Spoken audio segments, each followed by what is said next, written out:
Hi there, and welcome to the Pearls from My Mom podcast. Every mom has special pearls of wisdom she passes on to her kids. In this podcast, we'll be talking about those pearls of wisdom, as well as the life lessons that our moms have passed down to us. We will be sharing to keep the legacy alive. Hi, everybody, and welcome to Pearls from My Mom, the podcast. I'm your host, Jessie, and today I'm here with Leah Recor, and she's of littlelegacies.org. So hi, Leah. Hi, thanks so much for having me. Thank you so much for being on here. I'm really excited to have you share your story with us. So let's just go ahead and jump into it right now. Why don't you tell us a little bit about your mom? Sure. My mom was the youngest of eight, and her oldest sibling was, I think about like 40 years older than she was. So within her own family, she had this huge dynamic of her older siblings who were raised during the Depression, and then she who was kind of raised more or less like an only child because her siblings were so much older than she was. Wait, I'm sorry. Did you say 40? Yeah, because my grandma, well, it may have been closer to 36, 33 years. My grandma had her first child when she was 15 or 16, and then she had her last child when she was 45. Oh my gosh. Yeah, so maybe that's That's the 30 biggest years. I don't span know. I've ever heard. She was a baby machine. Yeah. Oh my goodness. Okay. Sorry. I just wanted to Um, clarify. I thought that's what I heard. yeah, no, I think when you have large families, you just get that really broad age range. So her name was Sandy Williams growing up, and then as she after she was married and had me, her married name was Sandy Recor. So there was definitely people who remembered her as Sandy Williams, and definitely people that remembered her as Sandy Recor. And I just remember like being in grocery stores and having people like bump into us and calling her out by her full name. And I don't know, that just really resonates with hearing people like using her full name, because that's not anything I hear anymore. Mm-hmm. So my mom was actually one of the first women to go to the business school up at the University of Colorado in Boulder. Mm-hmm. And then upon graduating, she actually went into marketing for banks, and she moved out east where she met and married my father. And soon thereafter, she just knew that relationship was going to be coming to an end and that she would ultimately be raising me by herself. So she moved back to Colorado where all of her family was, and just kind of rebuilt her life as a single mom. She kind of, as part of that, as deciding I'm raising this child by myself and I'm going to put this child first, she ultimately gave up her high demand marketing job and ended up working as an administrative assistant for a local television station, which was great because she had a lot of flexibility with her schedule. And even though she was a single working mom, I just always remember her being there for me. Even from the time that I was a little girl, I remember her coming to like my concerts in elementary school and watching her walk through the door, and just that feeling that I would just look at her and think she was the most beautiful woman on the planet, which I think all children think about their parents, like their mothers and their fathers. They just think that they're so beautiful. And I just always, like, that's one of the images of my mom that just burns in my mind is as a really young child, just thinking how beautiful she was and how much I loved her, and just this overwhelming love I had for my mom as a child. Oh yeah. That's Um, incredible. It sounds like she was like an amazing role model for you. Like, for any woman to look up to, somebody that's strong and made good choices. And I think so, for sure. I think I always she showed me that she was strong. And I think she always took time to spend time with me and to go do things. And we just communicated a lot when I was a child. And so I think that's why when I was 7 years old, she was diagnosed with breast cancer for the first time. And so that's like the ultimate in showing your family your strength is how you behave when you're in the absolute worst time of your life. So she was very young. I mean, I was 7, so she was probably 37 years old at the time when she was diagnosed. So because she was so young, the doctors kind of ignored the fact that she was feeling a lump and having pain. So by the time she got a second opinion, and actually started her treatment, at that point the cancer was very, very, it was so aggressive because she was younger, and it had gone so far that they told her to make her arrangements for her estate and to figure out who would care for me. The interesting thing is the whole time all of that was going on. I had no idea how sick she was. I knew she was in the hospital. I knew that she had had surgery. I knew she was taking medicine. I knew that she was going through chemotherapy, but she never really, for starters, she never told me that they told her she was going to die. Um, and she never, I guess I guess she didn't want that weight on me as a child. So as far as I was concerned, she was sick, but she was going to get better. Um, the other interesting thing about my mom getting cancer at such a young age is there were not a lot of women, or at least there was not a lot of public talk about women getting cancer, breast cancer, so young. Mm-hmm. Um, so she actually ended up filing a lawsuit against her practitioners and winning her case, and then becoming an advocate for ensuring that younger women who were um, had the potential to have cancer, even those who didn't, were being properly screened, and that their concerns about lumps that they were finding were being taken serious. And so she actually became somebody who was really well known for changing how insurance companies and doctors um, were basically treating women who were coming forward saying, "Hey, I think I might have cancer." Um, so in the midst of already going through this massive struggle, she proved that she was so strong, she was even going to look out for other women to make sure nobody was ignored and told that they couldn't possibly have cancer, and just being an advocate for people, both who she knew and people she didn't know at all. Wow, that's phenomenal. It's Yeah, one of the things that always resonated with me, and even to one of the reasons I started this podcast. It's Robin Roberts who said, "Make your mess your message." And it sounds like, she couldn't undo what had happened to her, but she wanted to help prevent that in other people. And that's a really selfless and amazing thing to do while you're trying to fight, you know, fight for your life absolutely. essentially.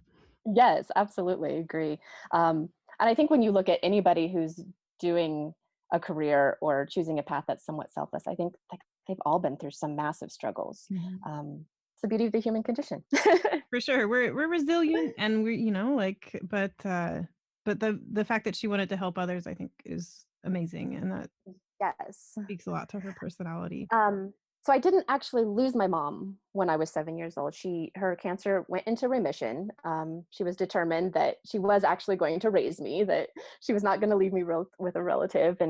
Um, and so there was kind of this back and forth as I was growing up, where when she was well, she was the mother and the caretaker, and when she wasn't well, um, I would kind of adopt that role. She would never ask me to, but like I wanted to care for her. I wanted to make sure she was taking her pills, and I wanted to bring her a trash can so that when she was going through chemo and sick, that she had some place to throw up. And there was just this constant dance between us where, um, without having any regret for having to look after her, like it's just something I wanted to do. Like I wanted to look after the woman that had always been such a wonderful mother to me, even from a very, very young age.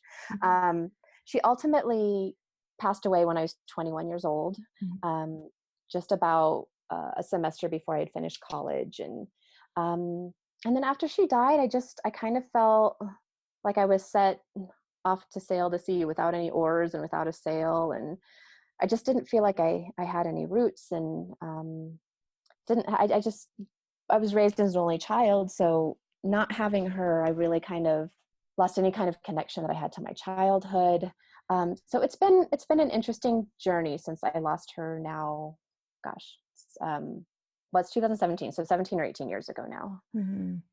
Wow, that sounds like, part of me thinks, so you were 7 when you found out, and so that kind of, I mean, I never had to deal with anything like that when I was that age. I just got to be like a regular kid, and it sounds like it would've, kind of forced you to have to grow up kind of fast, but at the same time, I don't know, did you cherish your relationship with your mom more in your teen years once she started to get better? I mean, you had her 14 years after her. Well, it's interesting because, like there's always this really interesting dynamic between mothers and daughters where Mhm. they're very, very close when they're younger. And then when the daughter starts to hit her teen years, or I guess now it's even tweens is when all the pushback starts. Oh, yeah. But when they start to hit that age of independence and wanting to establish that they're their own person, even though there was this fragility of my mom's lifeline, there was still that dynamic between us. Like I was still establishing my independence. I was still trying to become my own person. Um, and then, the mother's role of like holding tight, not quite sure if her daughter is ready to become that person or to be independent like that. And just that butting of heads going through the time, like we still went through that. um, the thing that kind of beat me up at first was because we were so fresh off of that cycle in our relationship when she passed away, and we really didn't get that opportunity to come full circle to where women really become closer friends with their mothers, and they start to understand why their mothers make the decisions that they do. And then becoming a mother myself, in a lot of ways I almost understand my mother better now than I ever did when she was alive. And just respecting the choices that she made, and the ways that she responded to me, and I just understand her so much better now than I ever could have, losing her at 21 years old. So in a lot of ways we've still had that full cycle of understanding, and I've still come full circle to become closer to my mom. It just happened after she passed away. Oh, for sure. Well, and the fact that you mentioned, now that you're a parent yourself, you can kind of see where she was coming from. And I think that, I mean, there are some days where I'm parenting my kids and I'm like, how did my mom like stay sane through all of this? Like, I can't even Totally. imagine. Not that my kids are, monsters or anything, but there are times where everything just kind of gets crazy. So Yes. I can kind of see that. So you became a mom after you lost your mom, I guess. I did. So I graduated from college a few months after I lost my mom.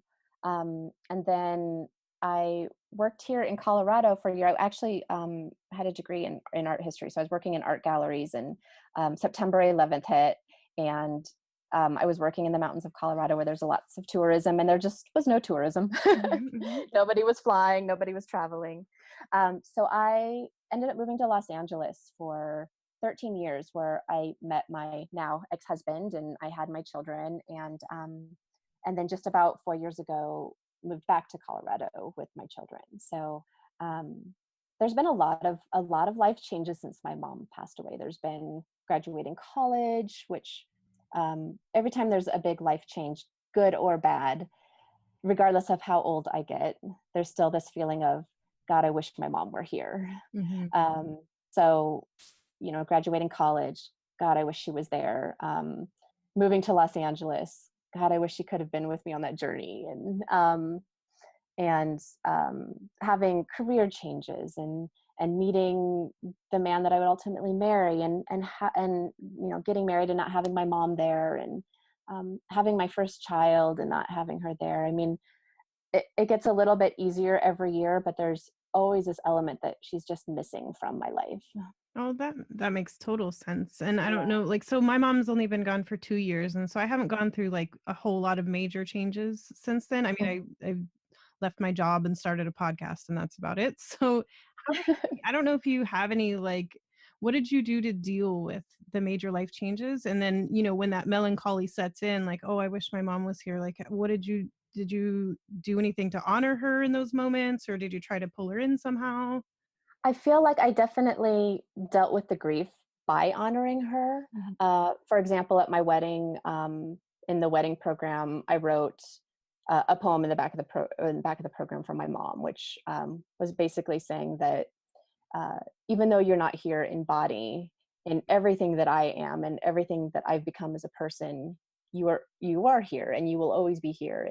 And so doing things like that in in my day-to-day life really helps me honor my mom, and to deal with the grief as well. For example, my daughter, she actually, her middle name is named after my mom.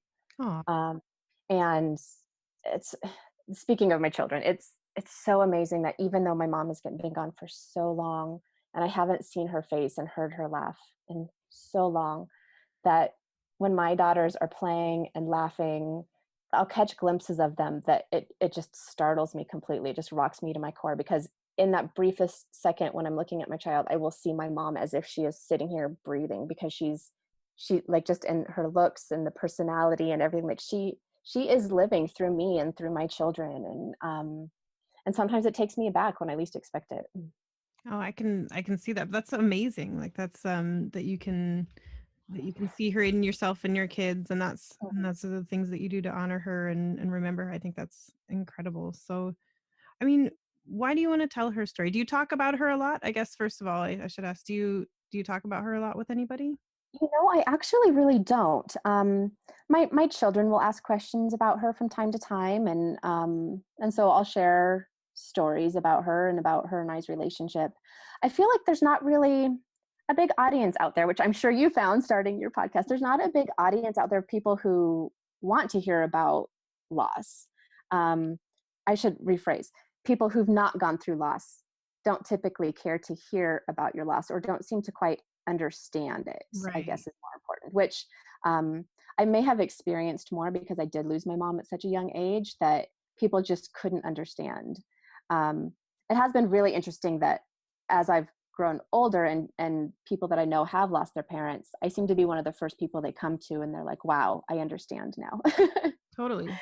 I think, I um, mean, it's, and like, I guess, do you mind having that like role or Not at all, that's not at all, because I feel like I can offer so much wisdom about like that really raw pain that you feel initially. I can offer a lot of wisdom of like, this is what it looks like 5 years out. This is what it looks like 10 years out. This is what it looks like 17 years out.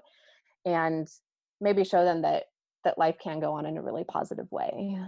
Oh, I think that's amazing. Well, I'm Yeah. super glad that you're there for people. And I think you're right. Like, a lot of people, I would love to talk about my mom all the time, which is obviously why I started a podcast and a blog about it. Cause the little tagline is sharing to keep the legacy alive. And what terrified me the most in the beginning was that, if I don't talk about her, she's not, she doesn't exist anymore. So like, Mhm. I don't mind. And I think it makes other people who, like you said, haven't gone through loss, it makes them uncomfortable because they're like, oh, what do I, like, I don't know what to say about that. I don't know, I don't know if it makes them sad, but it makes me so happy to talk about her and to kind of let her live on through the stories I tell and stuff. So I think That you're makes right. that Yeah. makes perfect sense, and I think I do kind of feel there is a little bit of a piece of the culture that we are in. Sometimes vulnerability can be perceived as weakness, and sometimes I think people think that they have to keep that stiff upper lip and they have to make sure that they look buttoned up and that they're staying strong. And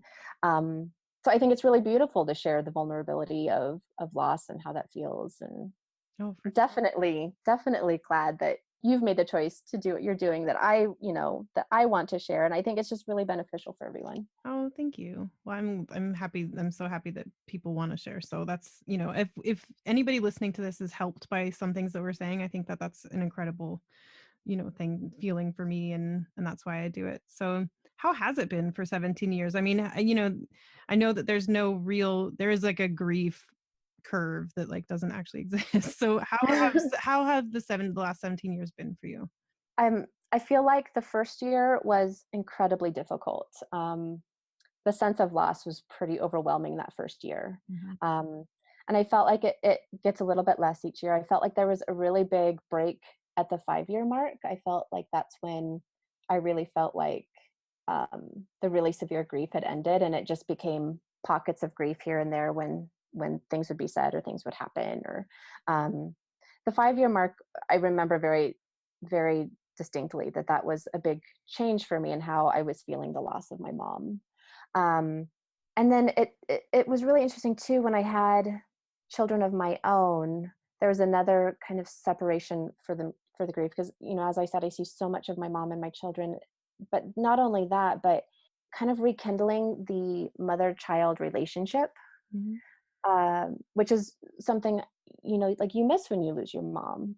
Um, and in a large way, having that again, obviously it's different because in this scenario I then became the mother, but having children and then having that really intimate beautiful connection with a child kind of helped heal a lot of the disconnect I'd been feeling from losing my own mom.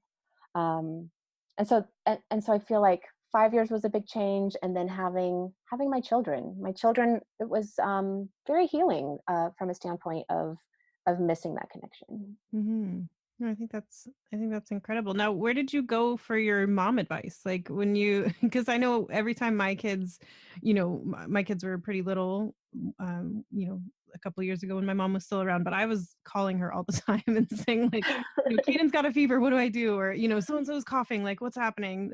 Yeah. How did you deal with that?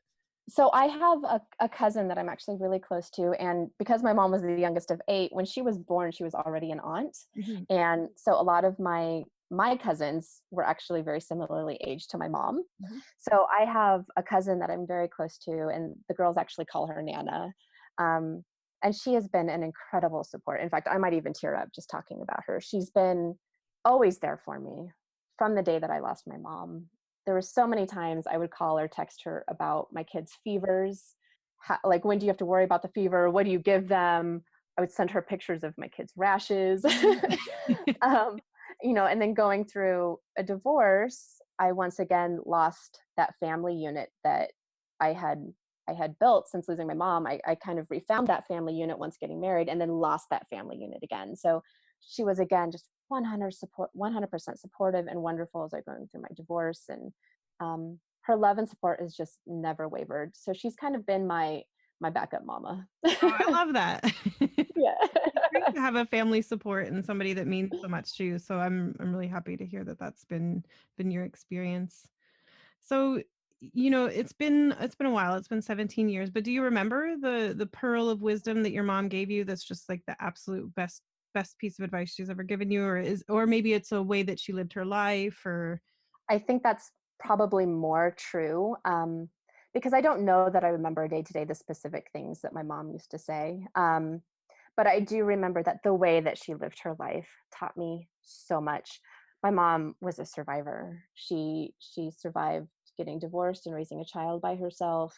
She survived cancer the first time. Mhm. She always lived her life like every day mattered, like every day was important. She lived her life that taught me that other people also matter, and that there is beautiful things about everybody, regardless of what they look like on the outside. Um, and I think what she ultimately taught me was that the meaning of life is connecting with other people and living your life in a way that you can lessen the suffering in other people, because that's the way that she lived. She was always very aware of how other people were feeling, the struggles they were going through, and how she could help those people. Um, and so I think that's the wisdom that she taught me. Is she taught me that's what life is really all about. I think that's amazing. That's profound. That's profound, a perfect way to live your life. So how has that shaped your life? I mean, like, do you feel like that's guided you in everything that you've done since you were 21? I think so. I'm definitely a very empathetic person, and in all the choices that I make and all the things I do, the first thing I always think about is, how is this all going to impact the people around me, and maybe even the people not directly connected to me. Mhm. Um, it's definitely kind of sent me on a spiritual journey. Um, so there's a lot of elements from a lot of different religions that I feel have um, impacted my life and helped me to make the choices that I have. There's definitely times that the empathy gift that she gave me hasn't felt like a gift, Mhm. and and the wanting to find the beauty in other people hasn't always been a beautiful thing. Mhm. I get that. um, there's definitely been a lot of times where, well, people have ultimately ended up really hurting me because I wanted to see the good in them. Mhm. But I think the benefits from still continuing to want to do the right thing, and to want to help other people and to want to find the beauty in others, I think the gifts and the good moments of that outweigh any of the negative aspects of that. Um, and that it's been kind of a long journey in discovering what I feel my life purpose is, but ultimately it has led me to where I am now, where I've started a nonprofit, where every day I get to help people sort with what they're going through, and what they're feeling, and try to teach them um, how their story ultimately how their story is important, not only to them but maybe to other people, and can help heal their minds to a degree. More specifically, children. I work with children to help them do that. Mhm. And do you feel like I mean, that's obviously what you feel like your calling is. Do you feel like your I do. mom, the way that she taught you that took you there, or do you feel like she's influenced that? Absolutely, because by working with so what my nonprofit is I work with children who have terminal illness or life altering conditions, and I help them to write about themselves in a non-therapy capacity. I'm not giving them prompts to specifically ask them to write about what they're going through. Mhm. I'm just helping them find escape through writing, and oftentimes it turns back around to themselves. But ultimately, what I'm teaching them is that even as children, their voice and what they have to say is very important. And my mom taught me every single day that she was alive that what I had to say to her was important, um, and that what I was feeling was important, and that even though I was a small person, I was still a person. So absolutely, where I am today is a direct result of how my mom taught me and how my mom treated me as a person. Well, that's a powerful thing to hear you say, that you felt like, she had always led you to believe that what you have to say is important. Because I know, as children, like you get, as a parent, you get wrapped up in doing things, right? And you get, Yes. you're trying to cook dinner, and then my daughter is a talker. She talks constantly. So there are a lot of times where I'm like not giving her my full, and I feel like sometimes maybe she doesn't feel like what she's saying is important. So that kind of hits me in the feels like, oh, maybe I want her to get that feeling too. So I'm gonna do my best Right. to try to make her felt and make her heard. And so, I mean, it sounds like in the line of work you've chosen that you would have to be decent at dealing with grief. Because you said you work with terminally ill children sometimes? Yes, yes, and then also just, grief has all different levels. So sometimes it's even just, like children who have diabetes. Their whole life is altered by the fact that they've been diagnosed with a disease that many, many people live with, but it's still very life altering, and can kind of really shake you. So grief comes in all different forms from all different reasons, but um, it's definitely it's definitely one of those things where I think that helping the children to write about it, it's really empowering them, which I think is important. Oh, for sure. Well, it sounds like you'd be a perfect person to ask this question. Do you have advice for people that are going through grief, or that, like whether they're 2 years or 20 years out, do you have anything that you can say that you think would help somebody through the grieving process? I know that's like a heavy load to bear. So I'm I don't know, like I'm totally thinking of like the one of the Monty Pythons where everybody's on the crucifix saying like always look on the bright side of life. But no, I think I've definitely worked very, very hard to be the positive, optimistic person that I am now, but it didn't come without having dark moments and dealing with grief. And I think it's very important that if you're feeling sad, you just got to feel that, because I feel that part of experiencing the grief and experiencing the pain is also part of what heals you. It's part of what helps you take that next step towards getting past it. Pushing it away and not feeling it, it's just going to catch back up with you. So I would say if there's anything that you have to do, you have to face your grief and you have to feel it. And in the middle of that dark, dark time when you're hurting, you do know that that kind of pain will always be there, but it becomes softer, it becomes easier, you understand it a lot better. It almost becomes more of a friend. The grief almost becomes a friend in lieu of your loved one being missing, more than it becomes that heartache and that pain. So Hmm. embrace the grief, because it's actually there to help you. Oh, for sure. Did you ever do anything like journaling? Or, I mean, I know you're a writer, so. Yes, I did, and which kind of led me to what I do with my nonprofit. I did a lot, so much writing, a lot of journaling. I am also a writer, so I found that by starting my nonprofit, I've actually started writing about my mom more, which is something I've just recently started doing. So that's been really great. So when I saw your podcast, I was like, oh my gosh, yes, I would love to share my mom, because I feel like writing so much about my grief and going through all of that, it's kind of, I feel like, led me to a spot where I'm able to see such a big picture of how all of these pieces of my life have fit together to bring me here now. And a lot of that came through writing. So For sure. Yeah. I did an interview a while back with Mary Rogers, and she had talked about writing a letter to your mom. And that always kind of made sense more to me than journaling, just because, she was always one of the ones that would like write letters and update family members on what's going on. And so I kind of feel like I'm doing that to her. But then sometimes I do get like real with her and be like, real talk, I'm super sad right now. yeah, yeah. So I think that writing is good for people. So hopefully people do some of that. Are there any traditions that you still carry on, or anything that you do to like show your kids, here's what grandma was about or anything like that?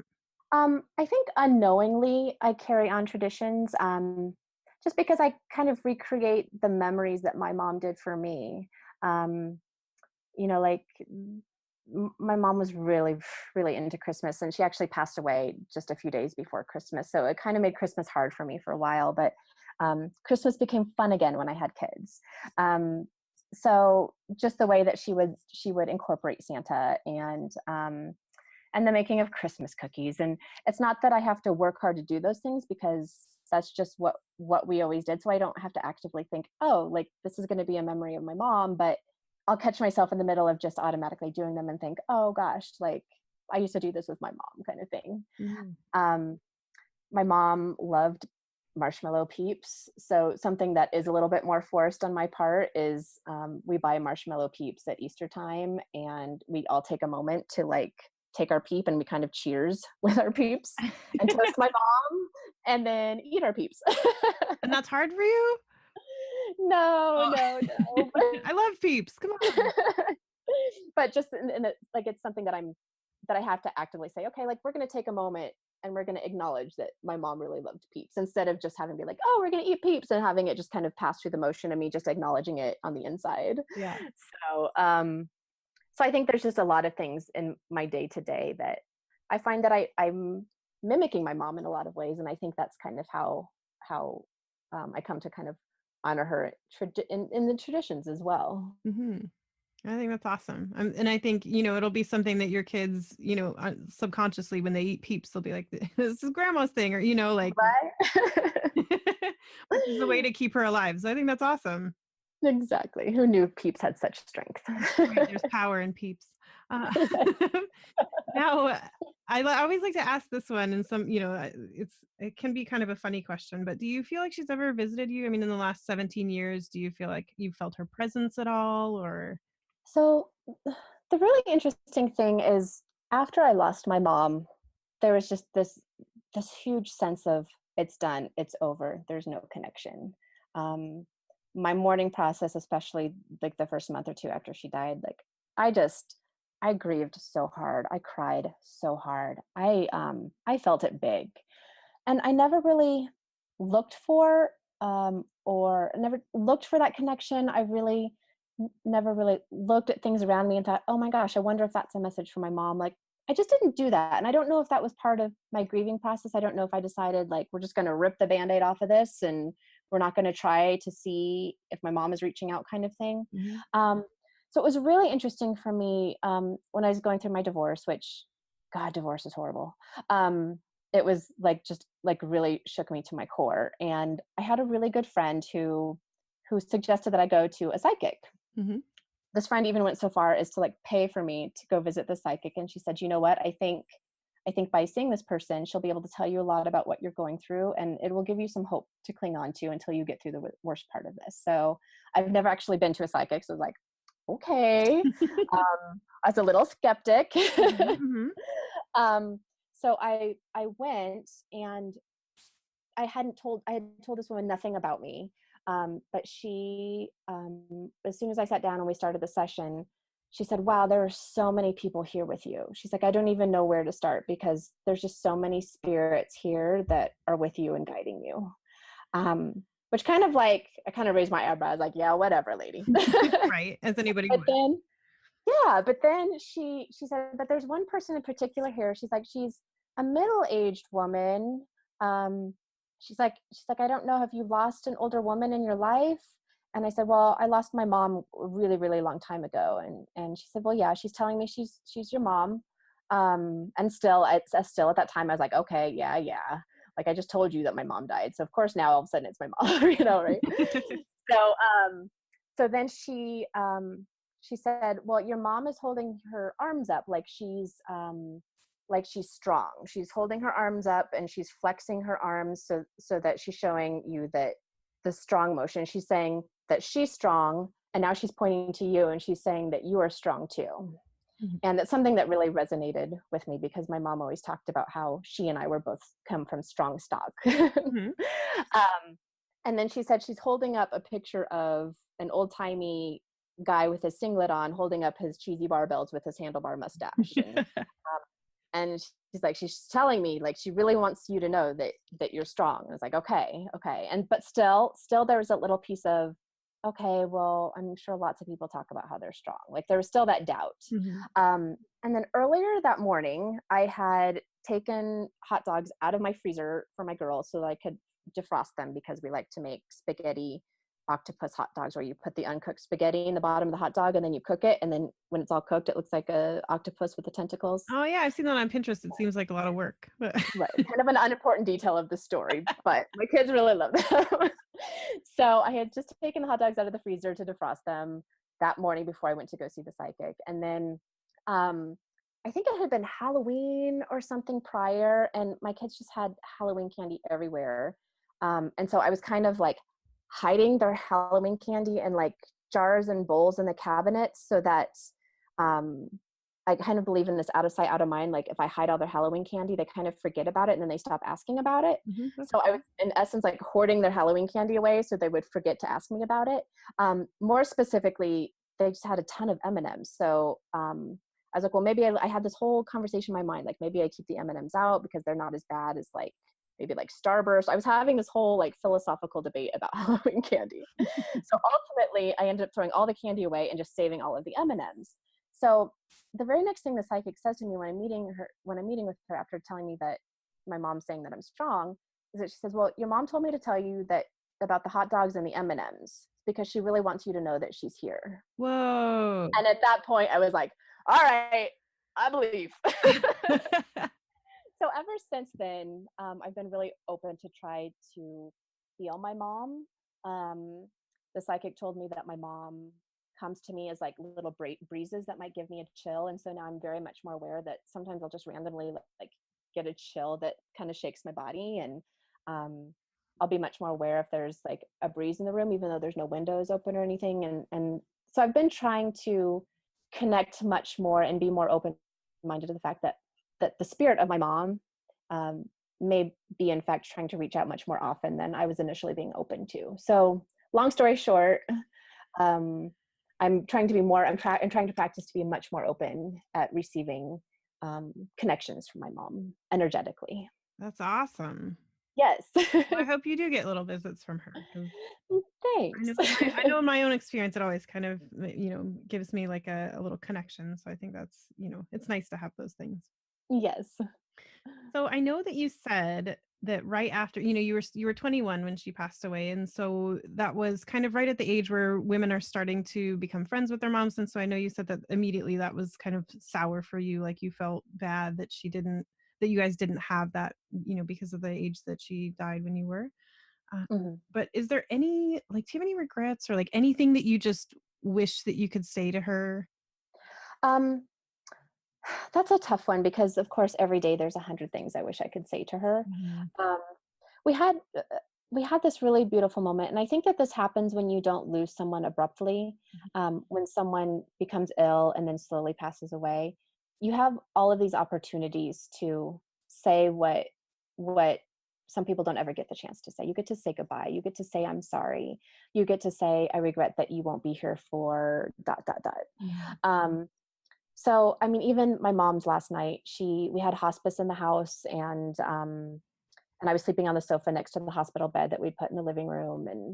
And that last night that I said goodnight to my mom, we were talking, like we'd been talking a lot the couple weeks leading up to that, just about everything. We talked about everything.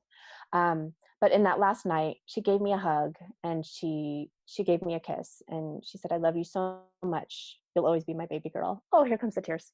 Don't worry, it happens every interview. And I gave her a hug back and I said, yes, I will always be your baby girl. And then when she woke up later in the night, at that point, I think she was close to the end and she kind of sat up in bed. She didn't seem aware of what was going on. She just didn't seem like she didn't have all of her mental capacity there. So I really count that very last moment when it almost felt like a goodbye when we were saying goodnight. That kind of really helped me not to feel like I had a lot of regrets or things left unsaid to her, because I feel like in that moment that I was able to say, like at the end of the day, there was that deep, rich connection that will always be there. That almost felt like enough. That almost felt like saying more than anything else I could have said. Um, there's definitely things that I wish I could say to her now that I'm a mom. Um, there's definitely things that I've learned about her since she's passed away, things she never shared with me about really unhealthy dynamics she experienced growing up, that now that I've learned that about her, I understand her so much better. I understand some of the choices she made about me so much better. And then again, as a mother myself, there's definitely times I wish I could just reach out and say, Mom, I understand now. I'm sorry I was upset about that, or but it's not in a way that it haunts me.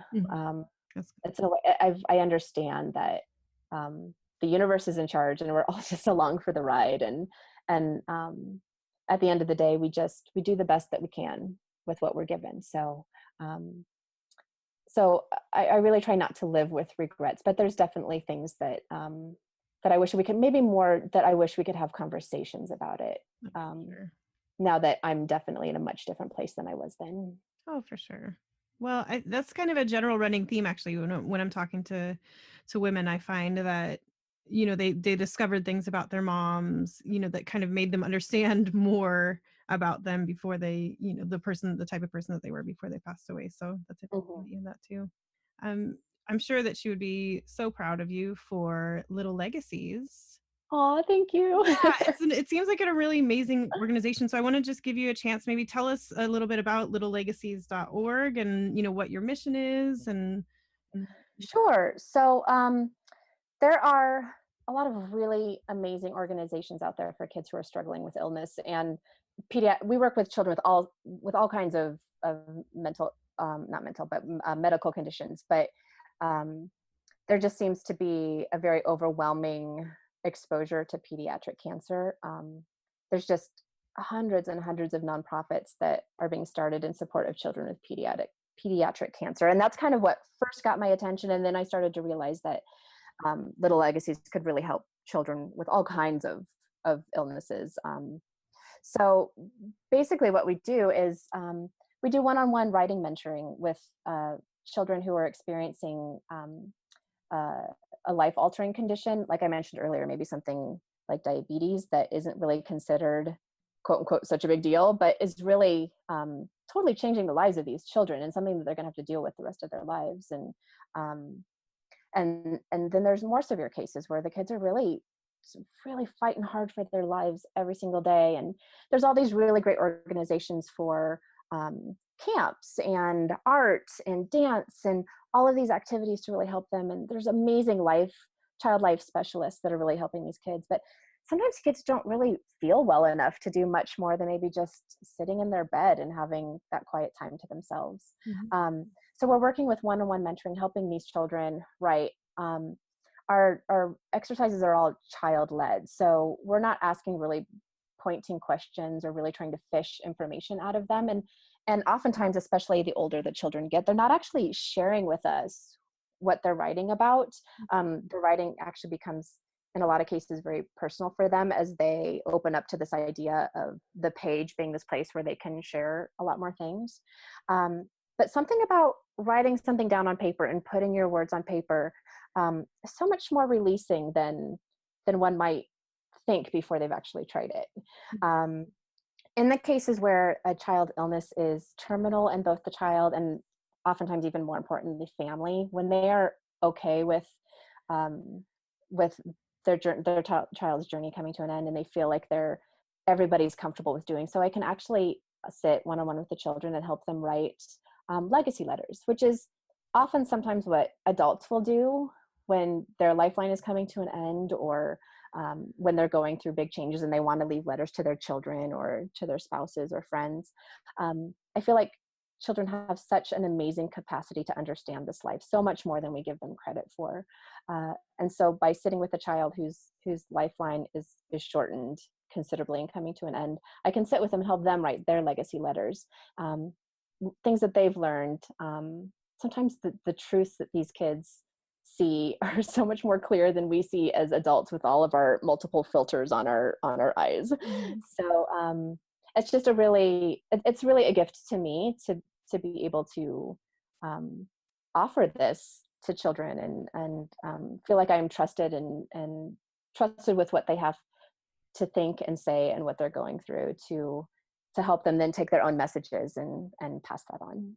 Oh, for sure. That's amazing. I can't think of any other word to describe it. It gives me chills to hear you talk about it, because I mean that's important. They, like you said, they need to know that they're heard and that their voice is important. So Yes. I think that's phenomenal. So is this a geographic thing? Like, how, if people wanted to, look into your program or get in touch with you, how would they do that? Well, so I can work one-on-one with children in person in both Colorado and in Iowa, where I spend a considerable amount of time. Mhm. But because of the beauty of the internet, Mhm. we actually do Google Chat with some children, and also Skype. So I mean, the sky is really the limit. I'm not bilingual, so that's about the biggest hindrance. Is like I just can't typically work with someone who doesn't speak English. But as we continue to take on more and more mentors, I don't think any of our mentors are actually bilingual at this point, but I'm sure that's something that might be coming in the future.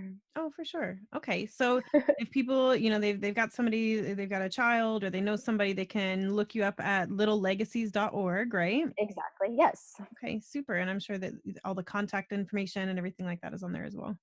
it is. It is. Okay, well, that's wonderful. Well, Leah, I super enjoyed hearing about Sandy today. She sounds like she was a phenomenal woman who gave you all kinds of, great, just an awesome way to live your life and great inspiration. So I really appreciate you sharing with us today. Yeah. Well, thank you so much for giving me the opportunity to kind of celebrate her through talking about her because I don't get to do that very often. So it's actually been a really enjoyable experience, and it's kind of like elevated me and made me feel really excited to share her. So Oh, thank you. good. Well, I'm really glad, and I'm happy that you shared her with us.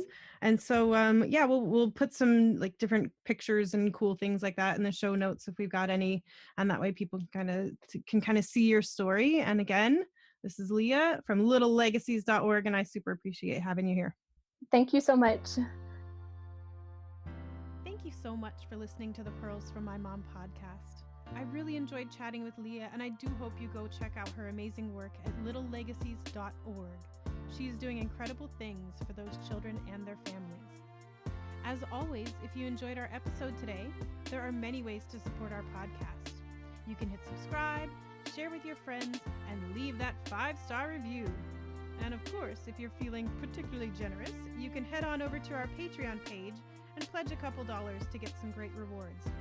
Our first ever Patreon exclusive episode is coming soon with Judy Garland and her Pearls of Wisdom for Liza Minnelli. For questions, comments, suggestions, or if you'd like to tell your own story, my email is share@pearlsfrommymom.com. My name's Jessie, I'm your host, and until next time, keep on sharing to keep the legacy alive.